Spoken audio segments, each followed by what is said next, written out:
ಕೆಲವೊಬ್ಬರ ಜೀವನದಲ್ಲಿ ವಿಧಿ ಯಾವ ರೀತಿ ಆಟ ಆಡುತ್ತೆ ಅಂತ ಅಂದರೆ ನಾವು ಇಮ್ಯಾಜಿನ್ ಮಾಡ್ಕೊಳ್ಳೋದಕ್ಕೂ ಸಾಧ್ಯನೇ ಇಲ್ಲ. ಆ ಭಗವಂತನ ತುಂಬ ದೂಷಿಸಬೇಕು ಅಂತ ಅನಿಸುತ್ತೆ. 1992 ಚೈತ್ರದ ಪ್ರೇಮಾಂಜಲಿ ರಿಲೀಸ್ ಆದ ಸಮಯ. ಆ ಚಿತ್ರದ ನಟಿ ಶ್ವೇತಾ ಯಾರಿಗೆ ಗೊತ್ತಿಲ್ಲ ಹೇಳಿ.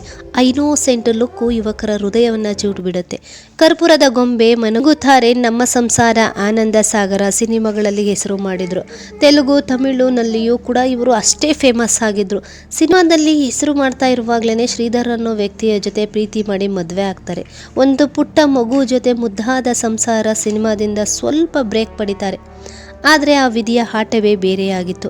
ಹೆಲ್ಮೆಟ್ ಧರಿಸದೆ ಗಾಡಿ ಓಡಿಸ್ತಾ ಇದ್ದ ಶ್ರೀಧರ್ಗೆ ಆಕ್ಸಿಡೆಂಟ್ ಆಗುತ್ತೆ. ಅದರಲ್ಲಿ ಅವರು ತಮ್ಮ 2 ಕಾಲುಗಳ ಸ್ವಾಧೀನವನ್ನು ಕಳ್ಕೊತಾರೆ. ಇದುವರೆಗೂ ಕೂಡ ಶ್ರೀಧರ್ ಅವರು ವೀಲ್ ಚೇರ್ನಲ್ಲಿಯೇ ಒದ್ದಾಡ್ತಾ ಇದ್ದಾರೆ. ಆರೈಕೆಯಲ್ಲೇ ತೊಡಗಿಕೊಂಡಿದ್ದಾರೆ ಶ್ವೇತಾ.